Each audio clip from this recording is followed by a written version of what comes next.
In our perfect utopian modern society, everyone always has work to do. You can't not have work. If you don't, you are probably dead, or a child, or very close to either of them. So naturally, we as responsible citizens try to be as efficient and productive in our work as possible, right? Wrong. For whatever reason, the modern default human brain has the attention span of an iPhone 4 battery, and their balls start to itch whenever they don't have a video of GTA driving, Subway Surfers, Family Guy, and a sharp object cutting something in front of their face at all times simultaneously. And unfortunately, this inbred way of thought extends to work. Many people these days have gotten used to working alongside some shit, whether that be music, YouTube, anime, or something else. Basically, many people can't just sit down in a chair and focus for 10 minutes without anything in the background. And as a result, things are significantly less efficient in those people's work lives. Even more unfortunately is that most people struggle with fixing this problem or don't even know that they have the problem. Surprisingly, the reasons you work distracted might be a more complex issue than you might think. But don't worry, in this helpful educational video, which is definitely not just a shit ton of misinformation, I plan to first show you how this cycle of distracted working happens. And then I will tell you why it is bad. And then I will show you how to improve your work's process so you can get better results by not working distracted. Here we go! 7-Eleven, bitch! Motherfucking bang! Oh my god! Distracted working probably has a lot of complicated psychological processes and bullshit behind it that I am too dumb to get into. So instead, I'm gonna show what I learned by watching my own behavior. Let's make the analogy that you're driving a car. Maybe you are trying to get to a furry convention, or you're trying to get dad back from the gas station, or maybe there are hot anime goth women at the end of the road. However, on the way to the hot goth women, there are raiders and bandits who want to stop you from getting to the hot goth. The goal at the end of the road represents a work-related goal, and driving represents the process of work itself. The bandits represent distractions. They could potentially slow your work, make you veer off in a different direction, or maybe even just stop the work entirely. However, the distractions don't just magically show up on their own like a hemorrhoid. You are the one who decides that. Let's just say at first, the road was clear. Every time you worked, you did not get distracted, and you always reached the goal without fail. Work was a smooth process. But one day, a distraction stops you in your tracks. Instead of refusing and dealing with the situation, the distraction robs you of your time and focus, and your work gets hindered. You still eventually reach the goal. But now, every time you go down that road, you get stopped by a distraction. Why? Because it worked at one point. So now, running into distractions becomes a habitual part of your work process. Eventually, this can lead to more habitual distractions, which leads to more time loss, more loss of focus, and even dependency on the distraction itself, which is a huge detriment since you've wired your brain to not be able to work without the distraction. An example of this would be like if you are searching for a YouTube video for 15 minutes because you absolutely have to have it in the background when you work. Now, the reason I use the car and bandits analogy is not just because I like Mad Max and because I like hot goth. It's because focus has momentum, just like driving a car. Focus compounds over time. The longer you stay focused, the deeper your focus gets and the more effective you work. This is not just me talking out of my ass, this is actually true. So naturally, when you crash into a distraction, all the momentum you've compounded over time goes almost to zero, and then you have to start rebuilding it from zero, and you also have to refresh from where you left off. And by now I'm sure that you know that distractions are bad, but what about how to deal with specific distractions? Flat, too low, gear, too low, terrain. In this section, I will be going over some of the most common types of distractions. The first type is fairly common, I think. It's something watchable that hoards your attention. A YouTube video, a film, or some other shit that you put usually in the background while you work. This is distraction because it is literally another thing to pay attention to. If you focus on your work, you miss whatever video you're watching. If you try to focus on the video, your work slows down. You aren't able to get that kind of deep focus that you need for like meaningful and important work, since your brain is constantly switching back and forth between two separate things. Music can actually fall under this category for some people if like the lyrics get distracting or like you focus more on the song and you can't focus on your work. And this type of distraction is probably one of the most easy to fall into habitually because it is very easy. All you need to do is literally like click a button and then you just let it sit there. You don't have to do anything else. You just let it run in the background. And as a result, it makes it a really easy distraction to get dependent on, which is obviously bad. Now, the reason you don't need this distraction is pretty obvious. It is entertainment. It is literally not work. The only purpose of having it there is to prevent boredom, essentially. The second type of distraction is something that requires your input. This category can include a lot of things, but it's basically things that interrupt your workflow and requires your attention. This is the main thing I'm talking about. It's the same thing like when you go take a shit and then you forget your phone and then you realize like, oh shit, now I can't shit properly because I can't scroll TikTok while taking a shit. When you get an alert on your phone, a part of you might feel that you have to address it right then and there, which makes you break your focus and you pick up the phone. This one should be even more obvious why it's bad. If you are picking up your phone in the middle of your work session to answer a text or to scroll TikTok, you literally stop doing all the work and all of your focus is directed to the phone, which is much worse than watching a video in the background because you just stop working altogether. Listen. This does not make watching a video during work acceptable. That is some copium level bullshit and you know it. I think any kind of game also falls into this category of distraction. Now, why don't you need those distractions?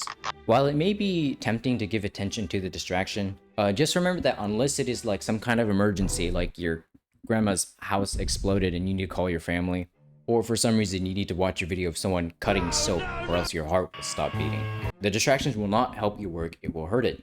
There's a time and place for everything and it should not be during your work. You will be fine not checking your phone for an hour. Don't let your brain get so weak that your nuts start itching like a meth addict every time you can't look at your phone.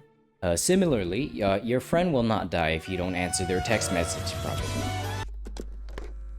The third type of distraction are environmental distractions. This one's a little less outside of your control, but I think it's still relevant. I think that loud background noise and like visual distractions around you can easily be fixed by just working in a place where you aren't around those kinds of things. Friends can be technically part of this distraction. It's important to separate when you're working and when you're socializing, obviously. But however, I do think it's good to promote environments where everyone is working. So if you are working with a group of friends, I think that's good if you're kind of encouraging each other. And if you have no friends, congrats, you don't need to worry about this distraction. The fourth type of distraction is something that can sometimes be good. I don't know if there's a name for it, but I'm gonna call them curiosity tangents. This refers to when something catches your curiosity, you branch off on a little like excursion to go figure it out or whatever. For instance, maybe you start getting curious about narwhals and then you read the whole Wikipedia article on narwhals and then you fall into a rabbit hole of that. I guess that's a good word for these kinds of distractions. They're rabbit. Or maybe you do some research on how a movie you like was made and then you watch a YouTube video about that. Or maybe you have an arts and crafts project, you stop your work and you pursue that project. Or maybe you discover a cooking recipe and then you want to try making it like right then and there. Do you see now why like these can kind of be good? You're doing what I think is like a good kind of distraction where you're kind of still learning and exploring, but it can still like eat into your work time. Google makes these kinds of distractions really easy to fall into since we have so much information at the tip of our penises that it would make an ancient Roman scholar shit pure gold in amazement. So it can be easy to say like, oh, I'll do a quick Google search. And then one Google search turns into 2, turns into 3, and then suddenly you wake up out of a trance 4 hours later, and then you have all this useless information about how they made the cars in Mad Max, or who Mr. Hands is. Was, my bad. My general rule of thumb is that if I get so absolutely compelled and curious by this rabbit hole that I start to get blue-balled, I will pursue it. But if it's a smaller, less important tangent, I'll usually push it off, or I save it for later. And one final type of distraction. Literally just daydreaming and spacing out. I think this distraction is a little less common when you're trying to actually focus on your work. This kind of thinking is actually good for you. It's kind of similar to the creative tangents that I mentioned before. When I say daydreaming, I just kind of mean like creative thinking. It's a cringe phrase that makes me think of worksheets and corporate brainstorming. So I'm gonna call it creative mode instead. The reason it's called this is because a lot of times when you daydream, you're running simulations through your head to kind of experiment with a world inside your head. Imagine it like you have a game of GTA in your brain, and you're making a thought version of you that's running around and doing all this shit. And that way you don't have to do all that shit in real life. You can just fuck around and find out without actually finding out, you know? This kind of thinking where you explore and branch off promotes good growth, especially in children.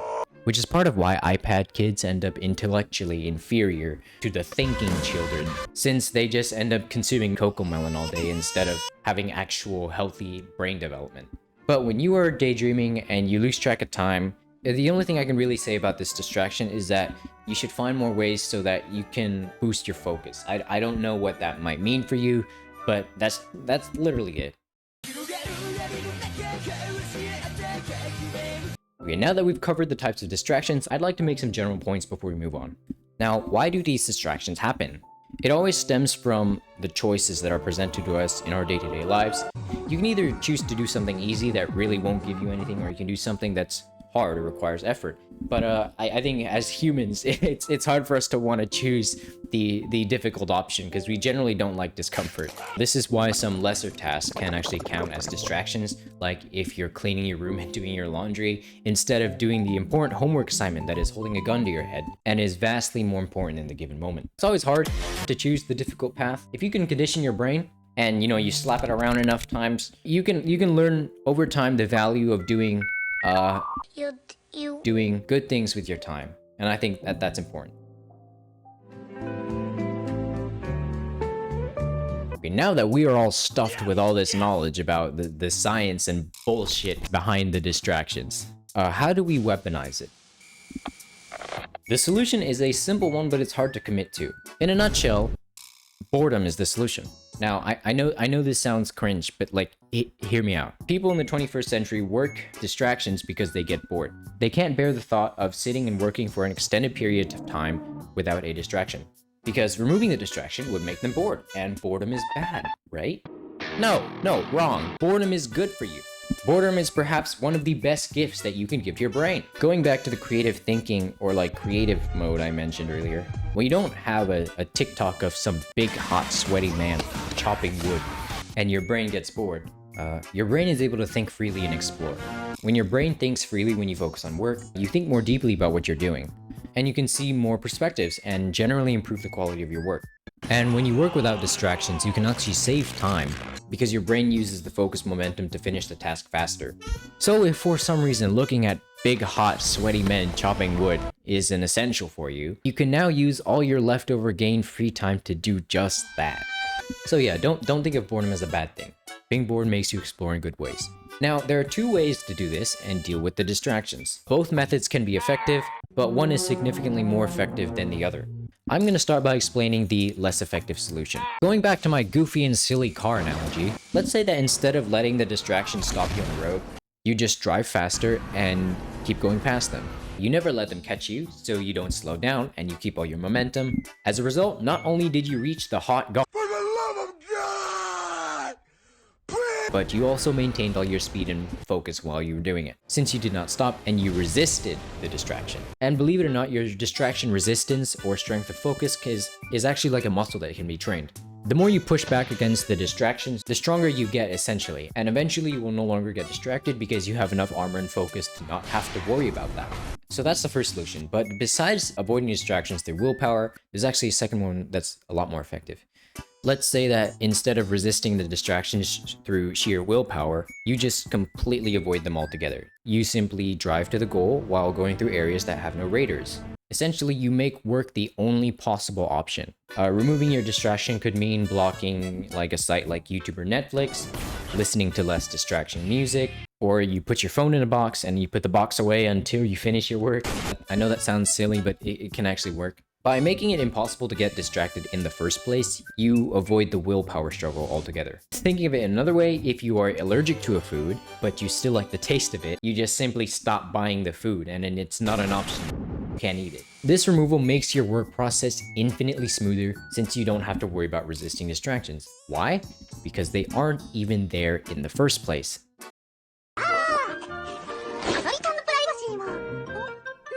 Now, all of this being said, there are times when certain distractions I think are fine to use. I still don't recommend getting dependent on them. The times I think it's more acceptable to work with a distraction is when the work is not something important and it's not something that requires focus. Stuff like cleaning your room, organizing computer files. I think it's okay to put on a podcast or music, or maybe a YouTube video, I don't know. Since the task you're doing doesn't require your focus, your subconscious brain is free to focus on things in the background. However, don't start making excuses and saying that it's okay to have a distraction in the background when you're doing something that actually does require your focus. Generally, I think you should try to have this mindset. God, mindset is such a cringe word. Distractions will disrupt your focus. It will make you work for worse and for longer. Get used to focus and boredom. They are good for you. If you work focused, you can have better results and more fulfillment. You can also work faster and save time, which can make you even happier. And this last point is more general, but it still applies to this topic. Life is a competition. Oh god. Because we live in a capitalist society, we have competition. If you have a goal and you want to achieve said goal, there are probably hundreds, if not thousands of other people also trying to do that same goal. So do what many of them are not doing and get a leg up. If you work focused and consistently, you can beat the competition that doesn't do that. What matters is that you put in the hours and you make those hours quality by focusing. I hope that was helpful. Subscriber, I'll Kill your family. in Minecraft.